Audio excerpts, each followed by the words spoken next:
السلام علیکم ورحمۃ اللہ وبرکاتہ۔ بسم اللہ والحمد للہ والصلاة والسلام علی رسول اللہ، اما بعد فاعوذ باللہ من الشیطان الرجیم، بسم اللہ الرحمن الرحیم۔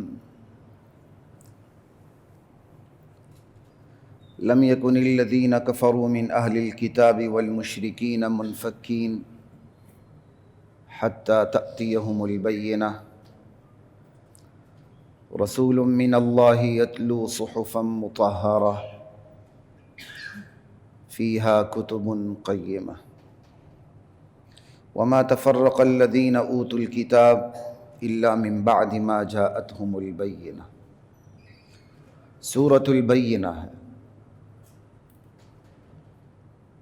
30ویں سپارے کی ایک چھوٹی سی سورت ہے، آخری پاؤ میں جا کے سورہ قدر کے بعد، جس میں لیلۃ القدر کا ذکر ہے، جس میں ہم رمضان کا آخری جمعہ اس پہ ہم بات کر چکے ہیں۔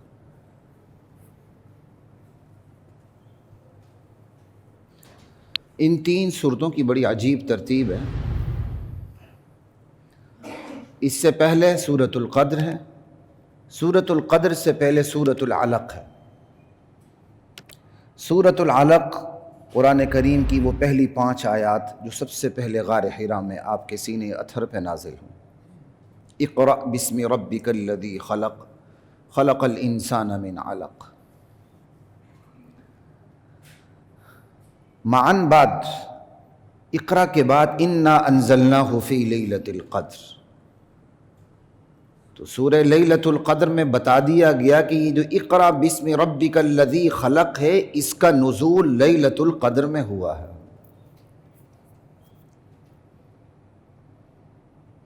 اور پھر لیلۃ القدر کے بعد یہ وہ سورۃ البینہ ہے جسے سورہ لم یکن نام بھی ہے اس کا، یہ سورہ قدر کے بعد ہے۔ تو اس میں یہ بتایا گیا، یہ جو انا انزلناہ فی لیلۃ القدر، لیلۃ القدر میں جو اقرأ بسم ربک الذی خلق کی وحی نازل ہوئی، یہ محمد الرسول اللہ پہ ہوئی ہے۔ تو سورۃ البینہ میں دراصل ضرورت رسالت کا بیان دی ہے کہ رسالت کی ضرورت کیوں محسوس ہوئی، بندگان کے لیے، اللہ کے لیے نہیں، بندوں کے لیے۔ اللہ کے لیے تو کسی چیز کی ضرورت ثابت ہی نہیں کی جا سکتی۔ اللہ تو اللہ الصمد ہے۔ تو وہ وحی جو لیلۃ القدر میں نازل ہوئی، وہ کس پہ نازل ہوئی؟ وہ ایسا تو نہیں ہوا کہ ایک کتاب اوپر سے اتری ہو بیت اللہ کی چھت پہ، پڑھے لکھے لوگ خود ہی مطالعہ کر لیں، پوری عمر گزری نبض چیک کرتے ہوئے، یا ہتھوڑے مارتے ہوئے، یا مشینوں کی ٹھیک کرتے ہوئے، یا مشینوں کی ان پٹ آؤٹ پٹ کو دیکھتے ہوئے۔ جب نوکری سے نکالے گئے یا ریٹائرڈ ہو گئے، مفسر بھی بن گئے، محدث بھی بن گئے، سب کچھ بن گئے، کیونکہ یہاں کوئی روک ٹوک نہیں ہے، اس کے لیے کوئی قانون نہیں ہے۔ قانون ہو تو وہ اندھا گونگا بہرا ہے، لولا لنگڑا ہے، شل ہے۔ یہاں کوئی روکنے والی چیز نہیں، ریاست بھی اس میں مکمل طور پہ گونگی شیطان ہے۔ آج جتنا مرضی کوئی پڑھا لکھا ہو، پی ایچ ڈی ہو، فلاں ہو، ٹمکانا ہو، وہ ذرا ایک ڈاکٹر کی کلینک کھول کے تو دیکھے، اس کو ہتھکڑیاں لگتی ہیں کہ نہیں؟ کیوں؟ ریاست کو صحت کی قدر ہے۔ ہر نتھو پھتو کھڑا ہو جاتا ہے، قرآن پہ بات کرتا ہے، ماشاءاللہ جی، قرآن کی آیات پڑھتا ہے۔ اور حیرت کی بات ہے، چلو جی قرآن ٹھیک پڑھے تو اگلے کو مغالطہ ہو، یہ کوئی بڑا بقراط سقراط پتہ نہیں کیا ہے۔ بقراط سقراط ہو سکتا ہے، عالم پھر بھی نہیں ہو سکتا، اس لیے میں بقراط سقراط کہہ رہا ہوں۔ بقراط سقراط کوئی مسلمان تھوڑی تھے۔ آیات بھی غلط پڑھتے ہیں، تلفظ بھی غلط، ادھر ادھر کی ٹرانسلیشنز دیکھ لیں، میڈیا ہاتھ میں آ چکا، ویڈیو بنا کے پھینک دی، فالوورز پیدا ہو گئے۔ بھائی اس سے زیادہ تو ابو جہل دین سمجھ سکتا تھا خود بخود، یہ تو چند لفظ ان کو عربی کے نہیں آتے ہیں، یا علماء نے جو عوام کی سہولت کے لیے یا غیر دانشمندانہ طریقے سے ہر اس حدیث کی کتاب کا ترجمہ کر دیا جو حدیث عوام کے لیے، حدیث کا وہ مجموعہ عوام کے لیے لکھا ہی نہیں گیا تھا۔ اب حدیث کا وہ مجموعہ عوام کے لیے کیسے لکھا جا سکتا ہے جس میں ایک حدیث دوسری حدیث سے بظاہر ٹکرا رہی ہے؟ وہ تو علماء کے لیے ہے کہ بھائی یہ استدلال کا مجموعہ ہے، یہ ریفرنسز جس سے مختلف جو فقہاء ہیں انہوں نے اپنی اپنی دلیل پکڑی ہے، ہر ایک کی یہ دلیلیں ہیں۔ یہ تو علماء کا ذخیرہ ہے، عوام کے لیے تو نہیں تھا۔ عوام کے لیے الگ ہوتا ہے، ان میں سے سلیکٹڈ احادیث ہوتی ہیں۔ اگر اسی طرح کٹ کاپی پیسٹ کر کے، کینچی مار کے، یا گوگل کا ٹرانسلیٹر آن کر کے خود ہی تھوڑا سا ترجمہ کر کے کرنا ہے تو خدا کی قسم اس سے کہیں زیادہ قریش مکہ کو عربی آتی تھی۔ وہ تو عربی دان تھے، فصیح تھے، بلیغ تھے، بلکہ جب آپس میں تکرار ہوتی تھی تو شاعری میں جواب دیا کرتے تھے ایک دوسرے کو۔ تو ان کے لیے تو زیادہ بہتر تھا کہ نبی اترتا ہی نہ، نعوذ باللہ۔ اگر آج کے یہ کنٹوٹے مشینیں ٹھیک کرنے والے یا ہتھوڑا مارنے والا یا نبض چیک کرنے والا، کوئی انجینئر ہے، کوئی ڈاکٹر ہے، کوئی فلاں ہے، ٹمکانا ہے، اگر یہ دین سمجھ کے یوٹیوب میں ڈال کر آپ کو گمراہ کر سکتے ہیں تو اس سے کہیں زیادہ بہتر واللہ العظیم سمت اللہ العظیم ابو جہل سمجھ سکتا تھا، اس کے سارے حواری سمجھتے تھے۔ تو پھر نبی کی ضرورت کیوں محسوس ہوئی؟ نبوت اور رسالت کا سلسلہ کیوں جاری ہوا؟ دراصل سورہ بینہ میں یہ بتایا گیا ہے رسالت کی ضرورت۔ یہ ہے سورہ بینہ کی بنیاد جو پہلی آیت سے ہی شروع ہو جاتی ہے۔ سورہ بینہ کی پہلی آیت ہی رسالت کی ضرورت کو بتا رہی ہے، منصب کو ٹچ کر رہی ہے انتہائی اختصار کے ساتھ، کیونکہ قرآن کی ایک آیت دوسری آیت کی تشریح کرتی ہے۔ پھر اس تشریح کو دیکھا جائے تو جہاں رسالت کی ضرورت سورہ بینہ کے اندر ہے وہاں دیگر دفعات کو ملایا جائے تو پھر رسالت کے منصب کو بھی ڈسکس کرتی ہے۔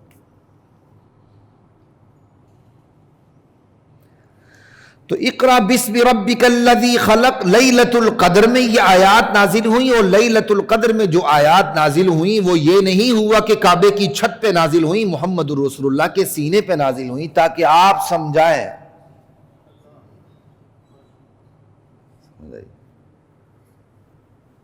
اللہ اکبر۔ اس لیے ہر دور میں نئی نئی تفاسیر کی ضرورت محسوس ہوتی ہے جو اس وقت کے زیرک علماء لکھیں، تاکہ اس وقت موجود زمانے میں جو سوالات ہیں ان کے جوابات موجود ہوں، کیونکہ چند دہائیاں گزر جاتی ہیں تو وہ سوالات بھی ختم ہو جاتے ہیں، ان جوابات کی طرف لوگوں کی دلچسپی بھی ختم ہو جاتی ہے، لیکن قرآن تو اپنی جگہ برقرار ہوتا ہے۔ پھر اسی روشنی میں پھر اور چیزیں آنے لگتی ہیں، اور چیزیں آنے لگتی ہیں۔ تو ایسا علماء کو کرنا چاہیے۔ علماء نہیں کریں گے تو جو نتھو پھتو کر رہے ہیں وہ آپ کے سامنے ہی ہیں۔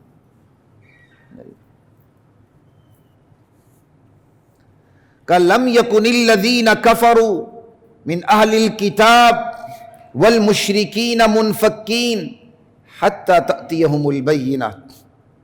یہ جو کافر لوگ ہیں، اہل کتاب، مشرکین، یہ باز آنے والے نہیں اپنے کفر سے، پیچھے ہٹنے والے نہیں، یہ باز آنے والے نہیں تھے اپنے کفر سے جب تک کہ ان کے اندر بینہ نہ اترتی، دلیل روشن ان میں نہ اترتی۔ بھائی یہاں دلیل روشن کہا کس کو گیا؟ کیونکہ بینہ کا لفظ جو ہے، پھر جو کفر ہے اس کی کفر عام ہے، شرک خاص ہے۔ شرک کہتے ہیں اللہ کی ذات میں، صفات میں، طاقت میں، اختیارات میں، اعمال میں، اقتدار میں کسی کو شریک ٹھہرانا، اسپیسیفک ہے۔ کفر اس سے عام ہے۔ شرک کفر کا ایک حصہ ہے۔ کفر ہے اللہ تعالیٰ نے جو اتارا ہے اس میں سے کسی ایک کا انکار کر دینا۔ اللہ کا انکار کفر ہے، شرک نہیں ہے۔ یا اللہ کا اقرار کرتے ہوئے اللہ کی کسی صفت کا انکار کر دینا کفر ہے۔ کتاب کو نہ ماننا کفر ہے۔ نبی کو نہ ماننا کفر ہے. یقینی احکامات جن کا ثبوت مفہوم بھی یقینی، جن کا ثبوت بھی یقینی، جس کو ہم اپنی زبان میں اصول فقہ کی زبان میں کہتے ہیں قطعی الثبوت قطعی الدلالہ، اس کا انکار کفر ہے. اب ایک انسان جب اللہ کی ذات و صفات میں شریک ٹھہراتا ہے تو جو اوپر کی تعلیمات ہے اس کا انکار بھی تو کر رہا ہوتا ہے نا. شریک ٹھہرانے کے پہلو کو دیکھیں تو شرک ہے، لیکن اوپر کی تعلیمات کے انکار کے پہلو کو دیکھیں تو یہ کفر بھی ہے. لیکن کتاب کا انکار کرنا، نبی کا انکار کرنا، اللہ کا انکار کرنا، یہ کفر ہے، یہ شرک نہیں ہے. کفر ایک عام اصطلاح ہے، شرک اس کے مقابلے میں اسپیسیفک ہے. شرک کفر کا ایک حصہ بن جاتا ہے. یہ کفر و شرک کے درمیان ایک عوامی فرق یاد رکھیے گا. علمی فرق بھی یہی ہے خیر، چونکہ علمی میں نے اس حوالے سے کہا کہ بعض ہمارے منطقی حوالے سے دیگر حوالے سے شارٹ کر کے کفر و شرک کا فرق بھی بیان کرتے ہیں. تو لم یکن الذین کفروا من اہل الکتاب والمشرکین منفکین حتی تأتیہم البینہ، جب تک اس میں روشن دلیل نہ اترے اس وقت تک یہ لوگ اپنے کفر سے ہٹنے والے نہ تھے. اب کفر عام ہو گیا، مشرکین کا کفر بھی آ گیا جس میں انکار آخرت بھی ہے، اہل کتاب کا کفر بھی آ گیا. لا الہ الا اللہ. تو دلیل روشن کیا ہے یہاں؟ تو بینہ ایک ایسا لفظ ہے، بڑا کلاسیکل ورڈ ہے یہ واضح تعلیمات کو بھی بینات کہتے ہیں، اس لیے ہمارے یوٹیوب چینل کا نام ہی میں نے بینات رکھا ہوا ہے. یہ لفظ مجھے بہت پسند ہے، قرآن اس کو بار بار یہ بینات کو استعمال کرتا ہے. واضح تعلیمات کو بھی بینات کہتے ہیں، تعلیمات کے اوپر جو دلائل دی جاتے ہیں ان کو بھی بینات کہتے ہیں، معجزات کو بھی بینات کہتے ہیں، اور اس صورت میں خود رسول کو بھی بینہ کہا گیا ہے. ایک شخص ہے، وہ عدل کرتے کرتے کرتے کرتے اس مقام تک پہنچتا ہے کہ معاشرے میں وہ سراپا عدل مشہور ہو جاتا ہے. جیسے کہا جاتا ہے عمر عادل، زید عادل، حالانکہ وہ عدل نہیں عادل ہے. عادل عدل کرتا ہے، لیکن عادل عدل کرتے کرتے اس سطح تک پہنچ جاتا ہے کہ معاشرہ اس کو عادل نہیں کہتا، معاشرہ کہتا ہے یہ خود ہی عدل ہے، یہ خود ہی سراپا عدل ہے. سمجھ بات کی؟ بالکل اسی طرح یہاں بینہ، نبی روشن دلائل لے کے آتا ہے، نبی کی سیرت، نبی کے اوپر اترنے والی تعلیمات، پھر نبی کی تعلیمات پر عمل کرنے کے نتیجے میں جو اس پر ایمان لاتے ہیں ان کی زندگیوں کا انقلاب، پھر نبی کی اپنی ذاتی خصوصیات، اس کی معصومیت، اس کا تعلق مع اللہ، یہ ساری چیزیں جمع ہو کے جب نبی ان تمام چیزوں سے کام لیتے ہوئے امت کے سامنے واضح طور پر تعلیمات کو، خدائی تعلیمات کو رکھتا چلا جاتا ہے، تو خود نبی دلیل کی طرح معروف ہو جاتا ہے. نبی دلیل دیتا ہے، دلیل دیتے دیتے سراپا دلیل خود بن جاتا ہے.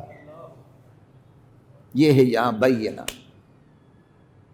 دلیل دیتے دیتے خود دلیل بن جاتا ہے. نبی شروع دن سے خود ہی دلیل ہوتا ہے، لیکن ایک پہلو اس کا یہ بھی ہے، دلیل دیتے دیتے سراپا دلیل بن جاتا ہے. اس پہلو کے اندر مبالغہ ہے.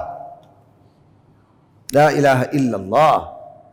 جب تک ان میں کوئی بینہ نہ اترے، یہ لوگ کافر جو اہل کتاب میں سے بھی ہیں، جو اہل کتاب اور مشرکین، یہ اپنے کفر سے باز آنے والے نہ تھے جب تک کہ ان میں بینہ نہ اترے.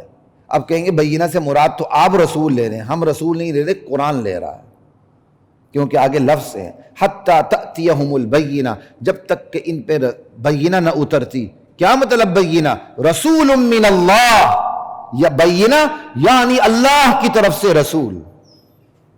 اگر اس کو عربی زبان میں ہم کہیں تو یہ رسول البینہ سے بدل ہے. ایڈجیکٹو ہوتے ہیں نا گرامر میں اس لیے کہتا ہوں کہ اردو گرامر کا تو ہمیں پتہ ہی نہیں ہوتا، چونکہ ہم انگریزوں کے غلام ہیں تو تھوڑا بہت ہمیں انگلش کا پتہ ہوتا ہے. جس طرح ایڈجیکٹو ہوتے ہیں تو یہ ایڈجیکٹو نہیں ہے، اس سے ملتی جلتی ایک قسم ہے. اس کا بھی کوئی انگلش میں نام ہے. میں ایک دفعہ انگلش اور عربی گرامر کو سامنے رکھ کے یونیورسٹی میں لیکچر دے رہا تھا، کوئی گرامر پڑھا رہا تھا، اس وقت شاید مجھے یاد تھا یا نہیں تھا، ابھی میرے ذہن میں نہیں آ رہا کہ اس کو انگلش گرامر میں متبادل کیا لفظ استعمال ہوتا ہے. یہ بدل ہے. رسول من اللہ, البینہ ال کے ساتھ لائے. ال ایسے ہی جیسے انگلش میں دی آرٹیکل ہوتا ہے, البینہ, یعنی اس سے بھی بینہ نہیں کہا, البینہ کہا. اس سے بھی رسول کی عظمت میں اضافہ ہوا. پھر رسول, اس کو نکرہ لائے, کامن ناؤن لائے, کیونکہ اس کے اندر جو تنوین ہے وہ تعظیم کی ہے. کہا بینہ کون؟ وہ عظیم ترین رسول. کون؟ من اللہ, جو اللہ کی طرف سے. یہ ساری عظمت بلاغت کے اعتبار سے اس میں جمع ہو جاتی ہیں. لا الہ الا الرسول من اللہ, جب تک کہ ان میں اللہ کے رسول نہ اترتے. تو کیا مطلب؟ قرآن کی آیت نے صاف بتا دیا صرف قرآن کافی نہیں تھا ان میں اترنا. قرآن کے ساتھ جب تک قرآن کو سمجھانے والی ہستی محمد الرسول اللہ نہ اترتے, یہ کفر سے ہٹنے والے نہ تھے. کوئی اس بات سمجھ آ رہی ہے؟ یہاں رسالت کی ضرورت بتائی جا رہی ہے. اچھا, رسالت کی ضرورت اس وقت تو ہو, اب نہ ہو. یہ دین تو پھر تا قیامت ہے. تو تا قیامت سوالات پیدا ہوتے رہیں گے. نبی خود آ کے جواب نہیں دے سکتے. نبی سارے جوابات فرامین میں چھوڑ کے چلے گئے, قرآن ورثے میں چھوڑ کے چلے گئے. ٹھیک, اللہ کے نبی فرماتے ہیں ہم انبیاء کی جماعت ہیں, نہ ہمارا کوئی وارث بنتا نہ ہم کسی کے وارث بنتے. ہم جو چھوڑتے ہیں وہ صدقہ ہوتا. ما ترکنا صدقہ. پھر انبیاء کے وارث کون ہوئے؟ کہ العلماء ورثۃ الانبیاء, علماء انبیاء کے وارث ہیں. یہ علماء کا لفظ کوئی لٹرل میننگ میں استعمال نہیں ہو رہا, ہر جانے والے کو عالم کہہ دیں, پھر ہر جانے والا سائنسدان ہے. یہ میں اس لیے باتیں کر رہا ہوں کہ جو پڑھے لکھے, تھوڑے بہت پڑھے لکھے جاہل ہوتے ہیں نا, وہ لٹرل میننگ کو لے کر لوگوں کا دماغ خراب کرتے ہیں. پھر ہر جو جوتے سیتا ہے وہ آپ کام نہیں کر سکتے, وہ جتنا بہترین طریقے سے وہ کرتا ہے, وہ بھی بڑا سائنسدان ہے بھائی, اسے ایوارڈ دے دو. علماء اصطلاح کے طور پر استعمال ہو رہا ہے. جیسے ایک حدیث میں بھی ہے, قیامت کے دن جو شفاعت کریں گے اس میں سر فہرست 3 طبقے ہیں, الانبیاء ثم العلماء ثم الشہداء. قیامت میں سر فہرست جو شفاعت کریں گے سب سے پہلے ان میں انبیاء کا طبقہ ہے, انبیاء کے بعد علماء, علماء کے بعد شہداء ہیں, شہداء کا نمبر بھی علماء کے بعد ہے. اگر علماء سے مراد لٹرل میننگ جاننے والا ہو تو پھر تو پوری کائنات ہی سفارش کرتی پھرے گی. لا الہ الا اللہ. تو یہاں اس آیت نے صاف بتا دیا صرف قرآن اترنا کافی نہیں تھا, قرآن جس پر اترنا ہے وہ شخصیت بھی ضروری تھی, ورنہ یہ لوگ کفر سے نہ ہٹتے. بھائی کفر سے تو پھر بھی سارے نہ ہٹے. اللہ کہتے ہیں میں نے اتمام حجت کر دی. یہ کفر سے مجموعی طور پر ہٹ ہی نہیں سکتے تھے, اس لیے ہم نے محمد رسول اللہ کو بھیجا. امکان ہی نہیں تھا ان کا ہٹنا, اب امکان پیدا ہو گیا. اب جو ہٹے گا وہ بچے گا, جو نہیں ہٹے گا اس کی ذمہ داری اسی کے اوپر. یہ ہے رسول من اللہ یتلو صحفا مطہرہ. اللہ کے رسول, جب اللہ کے رسول تو اس دنیا سے تشریف لے گئے, وہ پہلو رہ گیا, ٹھیک ہے, لیکن جو فرامین چھوڑ کے گئے ان کو کون سمجھا ہے؟ جو فرامین چھوڑ کے گئے تو وہ تو ایک اسپیسیفک فیلڈ ہے نا, اس میں جو ماہر ہوں گے وہی سمجھیں گے. انہی ماہرین کا نام علماء ہے. قانون میں ماہر وکلاء ہیں, یہاں علماء ہیں, دوسری طرف ڈاکٹرز ہیں, تیسری طرف انجینئرز ہیں. ہر ایک کی اپنی اپنی فیلڈ ہے, اس کی بھی اپنی اسپیسیفک فیلڈ ہے. کوئی نتھو پھتو اس کے اندر گھس نہیں سکتا.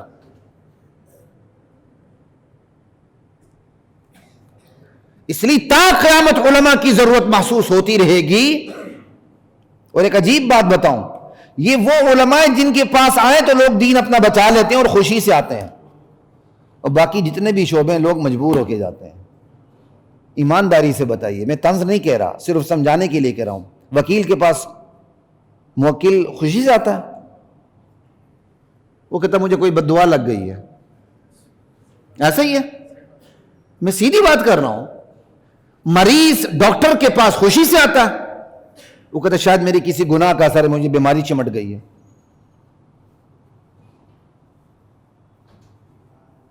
آپ نقشہ گھر کا خوشی سے بنواتے ہیں، آپ کو پتہ آپ بنا ہی نہیں سکتے، آپ بیڑا غرق کریں گے، کنال میں 2 کمرے بنا کے بیٹھ جائیں گے، کسی آرکیٹیکٹ کو دیں گے وہ 2 مرلے میں پوری کوٹھی بنا دے گا، اس میں گیراج بھی رکھ دے گا۔ دنیا میں جتنے بھی شعبے ہیں بندہ مجبور ہو کے جاتا ہے، یہ دین کا شعبہ ہے، بندہ خوشی سے آتا ہے۔ یہاں تانا وہی دے گا جس کے اندر دین نہیں ہوگا۔ یہ ہے فرق انبیاء کے ورثاء اور دوسروں میں۔ اگر اتنا بڑا فرق بھی کسی کو سمجھ نہ آئے تو اللہ ہی مالک۔ اور آج یہ فرق کیوں نہیں سمجھ آ رہا؟ دنیا کی جو چمک ہے نا، اس نے ہماری آنکھوں کو خیرہ کر دیا۔ ہمیں پتہ ہے ہمارا بچہ پڑھے گا، تھوڑا بہت ادھر ادھر سے پاس بھی ہو جائے گا تو چلو میں جس محکمے میں ہوں اس میں بچے کو گھسا دوں گا، چلو کوئی ڈگری ہے تو وہاں کوئی نہ کوئی نوکری کر لے گا، اس کو مولوی بناؤں گا تو کہاں سکھائے گا؟ حالانکہ مولوی کھا کھا کے تھک جاتا ہے، الٹیاں بھی نہیں کرتا۔ یہ اللہ تعالیٰ نے الذین یؤمنون بالغیب رکھا ہوا ہے۔ اللہ تعالیٰ نے علماء کو درجہ دیا ہے نا، تو 7 تانوں کی، مختلف چیزوں کی ساری دیواریں بھی رکھی ہوئی ہیں۔ ہر بخاری پڑھنے والا، ہر تفسیر پڑھنے والا لاہور کا ڈپٹی کمشنر ہوتا تو مجھ سے پہلے آپ پڑھ کے یہاں بیٹھے ہوتا۔ یہ خدا نے امتحان رکھا ہوا ہے۔ میں نے پڑھا، مجھے کب پتا تھا میں یہاں آؤں گا، اور مجھے کب پتا تھا پھر میں یہاں سے نکالا بھی جاؤں گا، پھر مجھے کب پتا تھا کہ میں دوبارہ بھی آؤں گا، اب مجھے کب پتا ہے میں کب تک ہوں؟ یہ اللہ کو پتا۔ یہ ہے امتحان۔ بندہ کہتا ہے نا ادھر سے میں ڈگری لوں، ادھر سے مجھے جناب علی 17واں 18واں 20واں گریڈ ملے۔ اللہ نے امتحان رکھا ہوا ہے، اس لیے اللہ نے جنت کو بھی پردے میں رکھا ہوا ہے، اس پردے پہ مشکلات رکھی ہوئی ہیں۔ جہنم کیا ہے؟ نفس کی باغیں ڈیلی کر دو، بندہ لڑکتے ہوئے خود ہی پہنچتا ہے، بڑا سیدھا راستہ۔ اور جنت پہنچنے کے لیے آپ کو دشوار گزار گھاٹیاں عبور کرنی پڑتی ہیں، لیکن جب پہنچتے ہیں ساری تھکاوٹ دور ہو جاتی ہے۔ یہ فرق ہے، اس فرق کو جان کے جیئیں۔ آج ہم اپنے بیٹے کو ہر شعبے میں لے جانا چاہتے ہیں، نہیں لے جانا چاہتے، دین کی طرف لے جانا نہیں چاہتے، پھر کہتے ہیں جی علماء نے بیڑا غرق کر دیا۔ میں مانتا ہوں علماء نے بیڑا غرق کر دیا۔ آپ اپنے بچوں کو لائیں، ممبر پہ بٹھائیں، دین بیان کروائیں، پھر پتہ چلے گا کہ دین بیان کرنا آسان ہے کہ مشکل ہے۔ ذرا جان ہتھیلی پہ رکھنی پڑتی، پتہ چلے گا۔ لا الہ الا اللہ۔ یاد رکھیے، علم الگ چیز ہے، اس کا اظہار الگ نعمت ہے۔ یہ 2 الگ نعمتیں ہیں۔ اللہ نے علم منتخب ہستیوں پہ اتارا، اور ایسی منتخب ہستیوں پر اتارا جو اس کے اظہار میں ذرہ بر انہیں خوف لاحق نہ ہو۔ یہ بات یاد رکھیے، ایسا نہیں ہوا قرآن اترا، نتھو پھتو نے ہاتھ میں لے لیا، سمجھانا شروع کر دیا۔ اللہ نے یہ علم اتارا، اس کے لیے منتخب ہستیوں کا انتخاب کیا۔ وہ منتخب ہستیاں ایسی تھیں، ماری گئیں، قتل ہوئیں، آرے سے انہیں کاٹا گیا، لیکن ان کے پائے استقلال میں ذرا بھی جنبش نہ ہوئی، پیچھے نہیں ہٹے۔ اس لیے انبیاء کے وارث بھی صرف وہی علماء ہیں جنہیں ثابت قدمی اللہ نصیب کرتے ہیں۔ جو حلوے کی کھیر پہ لوٹ پوٹ ہو جاتے ہیں وہ انبیاء کے وارث نہیں ہیں۔ جو ایک پلیٹ کے اوپر سودا کر لیتے ہیں وہ انبیاء کے وارث نہیں ہیں۔ انبیاء غیور تھے، ان کے وارث بھی بڑے غیرت مند ہوں گے۔ جو بغیرت ہوگا وہ انبیاء کا وارث نہیں ہو سکتا۔ علم الگ نعمت ہے، علم بڑوں بڑوں کو ہوتا ہے۔ کل ہی بات ہو رہی تھی، ایک بڑے محترم ساتھی میرے پاس بیٹھے ہوئے تھے، انہوں نے ایک بہت بڑے عالم کے بارے میں یہی بات کی کہ ان کے حوالے سے ایک بہت بڑے عالم نے ان کا تعارف کرواتے ہوئے کہا، علم بہت سے لوگوں کے پاس تھا، لیکن یہ وہ ہستی جو گزر گئی، ان کے پاس اللہ نے علم کی اظہار کی دولت بھی دی تھی۔ ایک آپ کو حقیقت کا پتہ ہوتا ہے، اس کا اظہار یہ جگرے کا کام ہوتا ہے، یہ ہر ایرے غیرے کا کام نہیں ہوتا کہ آپ اس حقیقت کا اظہار کریں۔ اور یہ حوصلہ اللہ نے نبیوں کو دیا ہوتا ہے۔ پوری کائنات ایک طرف ہوتی، نبی کلم کلا کہلا ایک طرف ہوتا ہے، اس کے پائے استقلال میں ذرا لغزش نہیں آتی۔ قیامت کے دن ایسے نبی کھڑے ہوں گے، پوری قوم کافر ہوگی، نبی کلم کلا اللہ کی عدالت میں کھڑا ہوگا۔ کتنا حوصلہ ہے! نوح علیہ السلام کا حوصلہ دیکھا، 950 برس اپنی قوم کے اندر رہے، فَلَبِثَ فِيهِمْ أَلْفَ سَنَةٍ إِلَّا 50 عاما۔ اس لیے میں احتیاط کرتا ہوں کہ 9.5 برس تبلیغ کی، کیونکہ ابھی میں نے اس کی تحقیق کرنی، تبلیغ کا لفظ نہیں رہے اس میں، تو شاید ان کی عمر ہی 950 برس تھی، تو تبلیغ شاید اس سے کم ہی ہوگی، کیونکہ نبوت ملی، بندہ جوان ہوتا ہے جو بھی، لیکن ابھی مجھے اس کی تحقیق نہیں ہے۔ 950 برس رہے، لیکن پائے استقلال میں ذرا لغزش نہیں آئی۔ زیادہ سے زیادہ مسلمان ہونے والوں کی تعداد جو روایات میں ملتی، پتہ نہیں اس کا درجہ کیا ہے، 20، 80، 83، اسی سے اوپر نہیں جاتی ہیں، 80-90 سے اوپر نہیں جاتی ہیں۔ 950 برس کی تبلیغ کا خلاصہ یہ ہے۔ اس لیے یاد رکھیے، علم کے لیے ان لوگوں کی ضرورت ہوتی ہے جو علم کے اظہار کا اپنے اندر حوصلہ رکھیں، اپنی اولاد کو، اپنی نسل کو تیار کریں اللہ کے دین کے علم کے لیے، اللہ کے بھیجے ہوئے علم کے لیے۔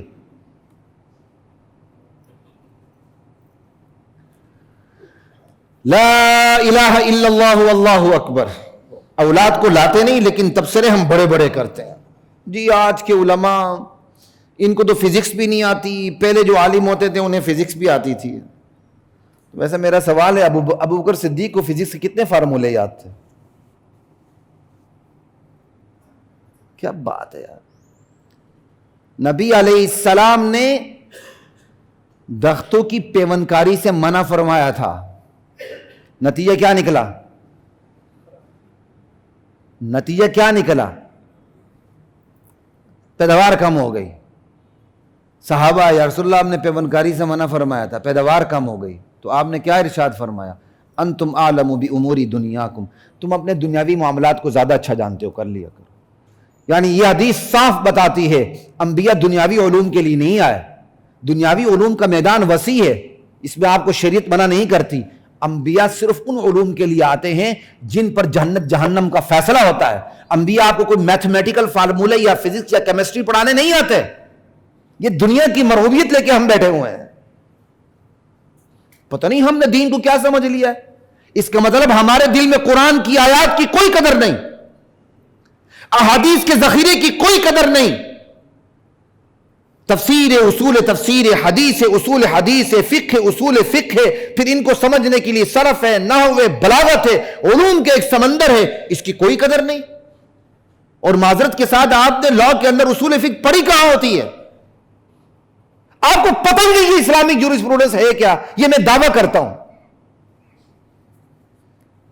ایک پارسی کی کتاب پڑھی ہوتی محمد اللہ، اس کو بھی بگاڑ کے محمدن کہتے ہیں، انا للہ و انا الیہ راجعون۔ یہ اصول فقہ تھوڑی ہے بھائی، ہم نے اس کو اصول فقہ سمجھ لیا۔ وہ تاریخ کی چھوٹی موٹی سی کتاب ہے بھائی، وہ اصول فقہ نہیں ہے، نام اس کے اسلامک جورسپروڈنس رکھا ہوا، انا للہ و انا الیہ راجعون۔ ہم 8 10 سال اصول فقہ پڑھ کے تھک جاتے ہیں اور اس کا چیپٹر ختم نہیں ہوتا، اس کی کتابیں ختم نہیں ہوتی۔ ایک ایک لفظ سے معنی کا سمندر کیسے نکلتا ہے، پورے اصول فقہ کے میتھمیٹیکل فارمولے ہیں۔ اس کو تو آپ کو ہوا بھی نہیں لگی ہوتی اس کی، لیکن چونکہ ان علوم کی قدر اس لیے نہیں ہے کہ ریاست پہ یہ ان علوم کا غلبہ نہیں ہے۔ کل ریاست میں جب ان علوم کا غلبہ ہوگا تو پھر پڑھنا کیا کمال ہے، پھر ہر بندہ پڑھے گا۔ جب اذا جاء نصر اللہ والفتح ہوتا ہے نا، تو ورأیت الناس يدخلون فی دین اللہ افواجا خود ہی ہو جاتا ہے۔ اس لیے اللہ نے مکہ فتح ہونے سے پہلے والے مسلمان اور فتح مکہ کے بعد ہونے والے مسلمان دونوں برابر نہیں رکھے، اجر دونوں کا رکھا ہے،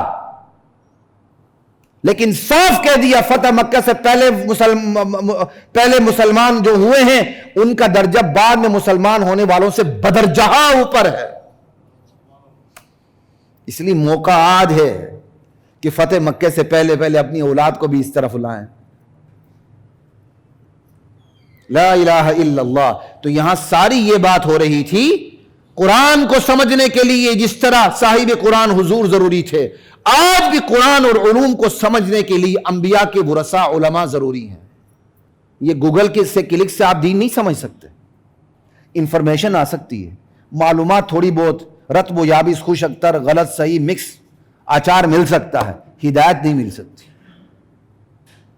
علم اور چیز ہے، معلومات اور چیز ہے، انفارمیشن اور نالج میں فرق ہوتا ہے۔ علم ملکے کا نام ہے، ایک مفتی اس کو ایک مسئلے کا پتہ نہیں لیکن اس کو اصول کا پتہ ہے، اصول کی روشنی میں وہ فتویٰ دے، وہ مفتی ہے۔ ایک بندہ اس کو 10,000 مسائل زبانی رٹے ہوئے ہیں، اس کو اصول کا پتہ نہیں، وہ مفتی نہیں ہے۔ مغرب کی فلسفی کو پڑھنے کے لیے جس نے مغرب کی 100 کتابیں ہضم کر لی ہیں، لیکن مغرب کا کلچر، مغرب کا فلسفہ جن ٹانگوں کے اوپر کھڑا ہے ان ٹانگوں کا پتہ نہیں تو وہ فلسفی ہی نہیں ہے۔ اگر اس نے مغرب کی ایک کتاب پڑھی ہے لیکن مغرب کا فلسفہ جن بنیادوں پر اوپر کھڑا ہے اسے پتہ چل جائے تو وہ فلسفی ہے، وہ پتہ ہے، وہ تھنکر ہے، وہ دانشور ہے، اسے پتہ ہے مغرب کا فلسفہ کن بنیادوں پہ کھڑا ہے۔ یہ فرق ہوتا ہے اصول کا۔ لا الہ الا اللہ واللہ اکبر، رسول من اللہ یتلو صحفا مطہرہ، اللہ کے رسول، جب تک ان میں رسول نہ آتا یہ کفر سے ہٹنے والے نہ تھے۔ کفر سے ہٹنے کا امکان تبھی پیدا ہوتا جب رسول آتے ہو، پھر رسول آگے محمد الرسول اللہ صلی اللہ علیہ وسلم دلیل روشن بن کے۔ یتلو صحفا مطہرہ، جو انہیں پاک صحیفے پڑھ کے سناتے ہیں۔ صحفن قرآن کے پاک اوراق، قرآن کو یہاں صحیفہ کہا گیا ہے، اس لیے قرآن کتابیں صرف 4 نہیں ہیں، انجیل، تورات، زبور، قرآن، یہ مشہور 4 ہیں۔ انبیاء پر صحیفے نازل ہوئے ہیں، صحف ابراہیم و موسیٰ، ابراہیم پر بھی تو صحیفے نازل ہوئے ہیں علیہ السلام، وہ کہاں ہیں؟ یتلو صحفا مطہرہ فیہا کتب قیمہ، یہ رسول پاک اوراق پڑھ کے سناتے ہیں، اور ان پاک اوراق کے اندر فیہا کتب قیمہ، پکی سچی مضبوط کتابیں رچی بسی ہوئی ہیں اس کے اندر۔ یہ قرآن کی شان بیان ہو رہی ہے۔ قرآن کے بارے میں کہا گیا کہ اس کے اندر کتابیں رچی بسی ہیں، یعنی بظاہر ایک کتاب ہے، تمام آسمانی کتابوں کا نچوڑ اس کے اندر موجود ہے۔ بیک وقت یہ امت کتنی خوش قسمت ہے اور کتنی بد قسمت ہے۔ کتنی خوش قسمت ہے کہ رسول پاک کے صدقے اس کو قرآن ملا، اور ہماری بدقسمتی کی انتہا کتنی ہے کہ جو رسول پاک کے صدقے جو قرآن ملا اس کے یہ قریب بھی نہیں پھٹکتی، اس کے ترجمے کا پتہ نہیں۔ کتنی بدقسمتی ہے۔ اور پھر اس قرآن کا تعارف ہے فیہا کتب قیمہ، اس میں محکم کتابیں بھری پڑی ہیں۔ اس قرآن کے اندر کتابیں بھری پڑی ہیں، کتب کتاب کی جمع ہے، قیمہ محکم پکی سچی کتابیں بھری پڑی ہیں اس کے اندر، گویا ہر صورت ایک کتاب ہے، اور تمام آسمانی کتابیں اس کے اندر موجود ہیں اپنے خلاصے کے حوالے سے۔ تو یہاں یہ کہا گیا جب تک قرآن کے ساتھ رسول نہ آتا یہ کفر سے نہ ہٹتے۔ تو پھر سوال پیدا ہوتا کہ اس سے پہلے جو یہود و نصارہ تھے پھر تو ان کی تو کوئی غلطی نہ ہوئی نا، ان میں پھر کیا کہتے اختلاف کیوں ہوا؟ اس کا مطلب ان کے پاس ہدایت نہیں تھی تو انہوں نے اختلاف کیا، ٹامک ٹوئیاں ماری؟ کہ نہیں، وما تفرق الذین اوتوا الکتاب الا من بعد ما جاءهم البینہ، الا من بعد ما جاءتهم البینہ۔ جی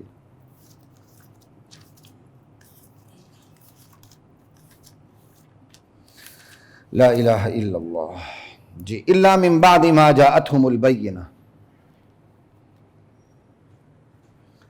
اہل کتاب کا جو آپس میں اختلاف ہوا ہے وہ جہالت کی بنیاد پہ نہیں ہوا، وہ واضح تعلیمات آنے کے بعد ہوا ہے۔ تو یہ ایک سوال پیدا ہو سکتا تھا کہ چلے جی آنے والی امت بچ گئی، جو جانے والی امت جو پہلے چلی گئی ان کے اختلاف ہوا، ان کا تو پھر کوئی قصور نہیں، وہ جہالت میں لڑے مرے آپس میں۔ کہا نہیں، جہالت میں لڑے مرے نہیں، ان میں بھی انبیاء آئے تھے، ان میں بھی دلیل روشن تھی، انہوں نے تفریقہ کیا ہے تو واضح دلائل کے بعد کیا ہے۔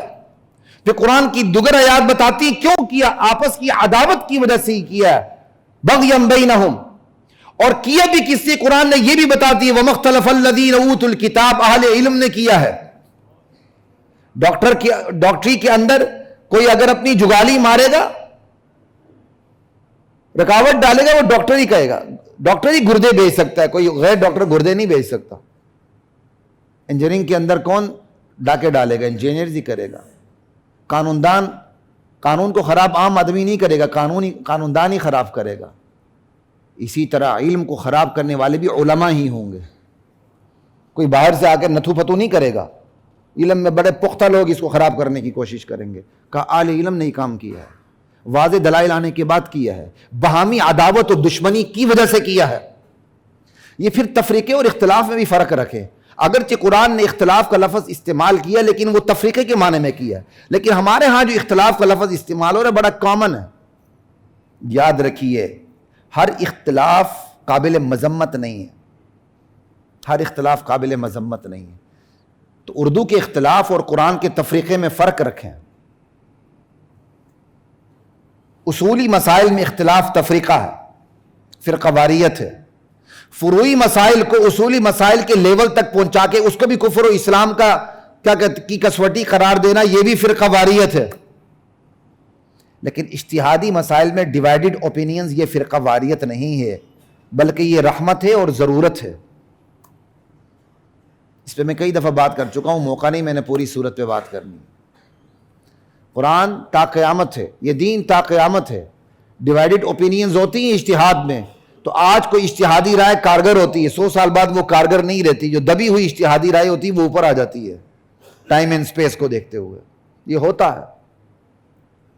امام ابو حنیفہ کے ہاں مچھلی کے علاوہ سمندر کی کوئی چیز حلال نہیں, لیکن احناف بھی کہتے ہیں کہ وہ سمندری جزائر جہاں سمندری جانوروں کے علاوہ کوئی خوراک نہیں اور مچھلی بھی اس تعداد میں نہیں کہ وہ اپنی روزی روٹی پوری کر سکیں, وہ سمندری جانور باقی چیزیں بھی نکال کے کھا سکتے ہیں. ہر اجتہادی اوپینین ہر جگہ کارگر نہیں ہوتی. یہی تو ضرورت اور رحمت ہے. وما تفرق الذین اوتوا الکتاب الا من بعد ما جاءتهم البینہ. تو تفریقے اور اختلاف میں فرق یاد رکھیں. لیکن اختلاف کو قرآن نے تفریقے ہی کے معنوں میں استعمال کیے کئی مقامات پر, لیکن ہم اس چیز کو سمجھتے نہیں. ہم ہر اختلاف کو مذموم سمجھ لیتے ہیں, یہ بات غلط. وَمَا أُمِرُوا إِلَّا لِيَعْبُدُوا اللَّهَ مُخْلِصِينَ لَهُ الدِّينَ حُنَفَاءَ وَيُقِيمُوا الصَّلَاةَ وَيُؤْتُوا الزَّكَاةَ. یہ 5 چیز. کہ یہ نبی کوئی نئی چیز لے کے نہیں آئے, وہی لے کے آئے جن کا حکم اہل کتاب کو ان کے نبی دے چکے تھے. ہر نبی مشترکہ بات ایک ہی لے کے آتا ہے, لا الہ الا اللہ. دین کی تفصیلات میں تھوڑا بہت اختلاف ہو سکتا ہے, وہی ٹائم اینڈ سپیس کا فرق آ جاتا ہے. جیسے مال غنیمت پہلے حلال نہیں تھا, آج ہمارے لیے مال غنیمت حلال ہے. پہلی امت میں سحری نہیں تھی, ہماری امت میں سحری. ایسی چیزوں میں فرق آ جاتا ہے. پھر روزوں کی نوعیت میں فرق آ جاتا ہے. خاموشی کا روزہ تھا پہلے, اب خاموشی کا روزہ نہیں رکھا جا سکتا. لا الہ الا اللہ. تو یہ فرق ہوتا. بنیادی تعلیمات میں کوئی فرق نہیں. کہ یہ جو رسول لے کے آئے ہیں یہ وہی باتیں لے کر آئے ہیں بنیادی طور پر جن کا حکم اہل کتاب کو ان کے انبیاء دے چکے تھے. وہ کیا دے چکے تھے؟ وَمَا أُمِرُوا إِلَّا لِيَعْبُدُوا اللَّهَ. ایک اللہ کی عبادت کرنی ہے, صرف ایک اللہ کی عبادت بس. یہ تمام آسمانی کتابوں کا مشترکہ مقصد ہے. مخلصین لہ الدین, پورے دین کو اللہ کے لیے خالص کرتے ہوئے. یہ ہماری نفسیات کو فوکس کر کے اللہ بات کر رہے ہیں. اللہ کو پتہ ہے میرے لوگ ایسے بھی ہوں گے, عبادت میری کریں گے, جب اقتدار کی کرسی پہ بیٹھیں گے تو شیطانی احکامات چلائیں گے. کہا خبردار, جہاں عبادت میری کرنی ہے پورے دین کو خالص بھی میرے لیے کرنا ہے. پورا دین کہاں سے شروع ہوتا ہے؟ ماں کے پیٹ سے قبر تک, جائے نماز سے جائے اقتدار تک. یہ پورا دین ہے. یہ نہیں کہ خالص اللہ کی عبادت کرتے ہوئے دین میں ملاوٹیں کر دیں, نظریہ ضرورت کے تحت پاکستانی آئین سمجھتے ہوئے اس کے اندر ترمیمیں کرتے رہیں, کہیں سود حلال کر لیں, کہیں کیا کہیں کیا کہیں کیا. حج بھی کعبہ کا کیا, گنگا کا اشنان بھی. ہمارا تو آئین ایسا ہے, ہم گنگا جمنا کو بھی راضی رکھنے کی کوشش کرتے ہیں, بیت اللہ کا حج بھی کرنے کی کوشش کرتے ہیں. اللہ کے ہاں یہ چیزیں نہیں چلتی. جب ایک اللہ کی عبادت کرنی ہے تو پورے دین کو بھی اسی کے لیے خالص کرنا ہے، پورے دین کو اس کے لیے خالص. ماں کی گود سے لے کر جنازے تک، قبر تک جو احکامات ہیں وہ اللہ کے ہوں گے. جائے نماز سے لے کر جائے اقتدار تک جتنے احکامات ہوں گے اس میں اللہ کے حکم کو غلبہ ہوگا. ان الحکم الا للہ، حکم صرف ایک اللہ کا چلے گا. الا لہ الخلق والامر، خلقت اللہ کی ہے. اللہ کہتا ہے میری خلقت پہ حکم صرف میرا چلے گا. یہ ہے خدا کی حاکمیت، اس کی ساورنٹی. مخلصین لہ الدین حنفاء. اللہ کتنا غیرت مند ہے، اللہ کتنا غیور ہے. اللہ کہتے ہیں عبادت بھی میری، پورے دین کو میرے لیے خالص کرتے ہوئے حنفاء، سب کو چھوڑ کے میرے پاس آنا. یہاں کا ناکام عاشق معشوق کی جان لے لیتا. اچھا تو نے دوسرے سے بھی تعلقات رکھے ہوئے تھے. دو ناپاک قطروں کی ملاپ سے پیدا ہونے والے کی غیرت کا عالم یہ ہے. وہ کہتا تو اگر ہوتا تو صرف میرا ہو جا اور کسی کا. اللہ کی غیرت کا عالم یہ ہے. اللہ کہتے ہیں سب کو چھوڑ کے میرے پاس آؤ. حنفاء، حنفاء حنیف کی جمع ہے. حنیف کہتے ہیں سب سے منہ موڑ کر صرف ایک اللہ کی طرف رخ کرنے والا. یہ ہے لا الہ، سب پہ انکار، الا اللہ، اللہ کا اقرار. تین چیزیں ہو گئی. وَيُقِيمُ الصَّلَاةَ، اہل کتاب کو نماز قائم کرنے کا حکم دیا گیا تھا. نماز آج بھی ہے، تفصیلات مختلف ہو سکتی ہیں. وَيُؤْتُ الزَّكَاةَ، اہل کتاب کو زکوٰۃ کا حکم دیا گیا تھا. زکوٰۃ آج بھی ہے. اس لیے زکوٰۃ کا انکار بھی کفر ہے، نماز کا انکار بھی کفر ہے، عبادت کا انکار بھی کفر ہے. اللہ سے کی طرف رخ کرنا اور دوسرے سے رخ نہ موڑنا، اس کا انکار بھی کفر ہے. وَذَلِكَ الدِّينُ الْقَيِّمَ، یہی تو دین محکم ہے. اللہ اکبر. یہاں تک میں نے تو آپ کے سامنے کھل کے تشریح کر دی، اب آگے تشریح کا موقع نہیں، صرف ترجمہ عرض کر دیتا ہوں. ان الذین کفروا من اہل الکتاب والمشرکین فی نار جہنم. چونکہ نبی آ چکے ہیں، قرآن آ چکا ہے، آخری دین آ چکا ہے. اب جو اس کا انکار کرے گا، نبی کا، قرآن کا، آخری دین کا، تو جنہوں نے انکار کیا، چاہے ان کا تعلق اہل کتاب سے ہو، چاہے مشرکین مکہ سے ہو یا کسی اور بھی مشرک طبقے سے ہو، فی ناری جہنم، یہ نار جہنم میں ہوں گے، دوزخ کی آگ میں ہوں گے، آتش دوزخ میں ہوں گے. خالدین فیہا، ہمیشہ رہیں گے. اولئک ہم شر البریہ، یہ اللہ کی بدترین مخلوق ہے. کہ اللہ کے رسول آخری رسول ہے اس کا انکار کر دیا، آخری قرآن آخری کتاب آئی اس کا انکار کر دیا. یہ آیات ہے کافروں کے لیے، لیکن نعوذ باللہ چشمہ ہم پر بھی ہو رہی ہیں.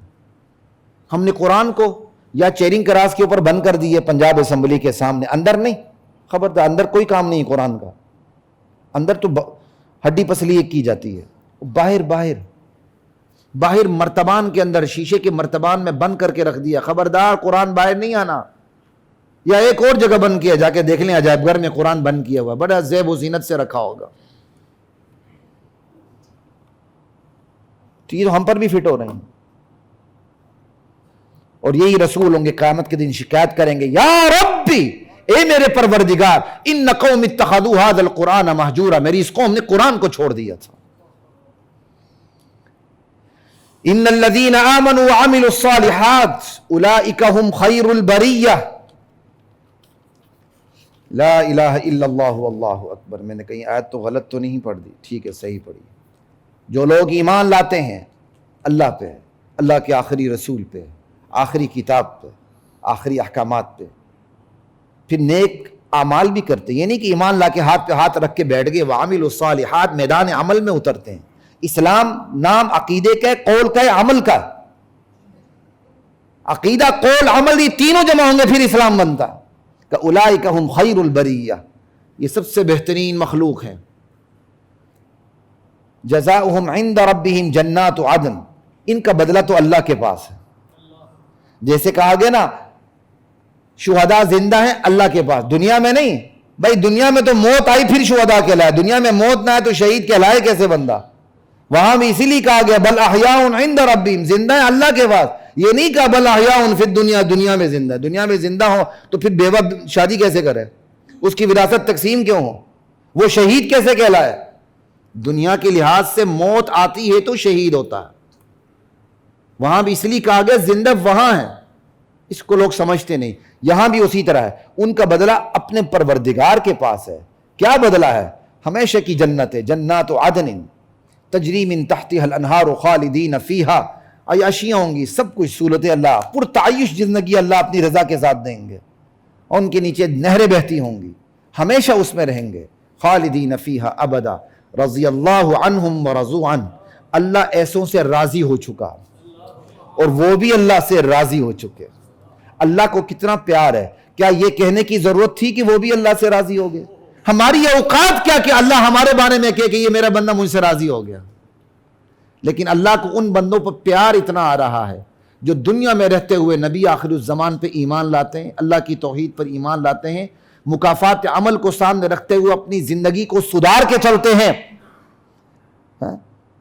اللہ کی خوشنودی کو سامنے رکھ کے چلتے ہیں، اللہ کو ان پر پیار اتنا آتا ہے، اللہ کہتا ہے صرف میں راضی نہیں، وہ بھی مجھ سے راضی ہو چکے ہیں، رضی اللہ عنہم ورضوا عنہ۔ اور یہ سند اللہ نے سب سے پہلے صحابہ کو دی تھی، اس لیے ہم کسی بھی کا صحابی کا نام لیتے ہیں تو رضی اللہ تعالی عنہ کہتے ہیں۔ یہ سند اللہ نے صحابہ کو دی ہوئی ہے، دنیا کی کوئی طاقت اپنی تنقید سے، قلم کے نشتر سے، یا بد زبانی سے، یا سب و شتم سے صحابہ سے یہ سند نہیں چھین سکتی۔ البتہ خود پر کفر کا فتویٰ لگا سکتی ہے، گمراہی کا فتویٰ لگا سکتی ہے، سب کچھ کر سکتی ہے، صحابہ سے یہ سند چھین نہیں سکتی، کیونکہ صحابہ کو یہ سند نبی کی شاگردی میں ہونے کی وجہ سے اللہ نے عطا کی ہے۔ صحابہ کی سند اوپر سے اتری ہے، صحابہ کی سند زمینی نہیں آسمانی ہے۔ ہم سب کے پاس جو اپنی ڈگریوں کی سندیں ہیں وہ زمینی ہیں، صحابہ کی سند آسمانی ہے، اور صحابہ وہ صحابہ ہیں کہ اللہ نے تورات و انجیل میں ان کی صفات بیان کی ہیں، صرف قرآن میں نہیں۔ سورہ فتح میں دیکھیں اللہ تعالیٰ کہتے ہیں میرے محمد الرسول اللہ کے ساتھی ایسے جانثار ہیں، ایسے جانثار ہیں کہ ہم نے ان کی صفات تورات میں بھی بیان کی ہیں، انجیل میں بھی بیان کی ہیں۔ ذالک مثلہم فی التوراۃ ومثلہم فی الانجیل۔ آج کوئی اپنی بدزبانی سے صحابہ پر بغض نکالتا ہے تو دراصل وہ رسول پہ بغض نکالتا ہے، کیونکہ ہمارے رسول کا فرمان ہے جو صحابہ سے محبت کرتا ہے دراصل میری محبت کی وجہ سے صحابہ سے محبت رکھتا ہے، جو صحابہ سے دشمنی رکھتا ہے دراصل وچوں اس کو دشمنی مجھ سے ہوتی ہے، مجھ سے دشمنی کا اظہار نہیں کر سکتا تو میرے ساتھیوں پر اپنی دشمنی نکالتا پھرتا ہے۔ ومن ابغضهم فببغضی ابغضهم، تو رضی اللہ عنہم ورضوا عنہ، ذالک لمن خشی ربہ، یہ انعام یہ اکرام کیوں ہوا کہ یہ ان کے لیے جو اپنے پروردگار سے ڈرتے رہتے ہیں۔ وآخر دعوانا الحمدللہ رب العالمین۔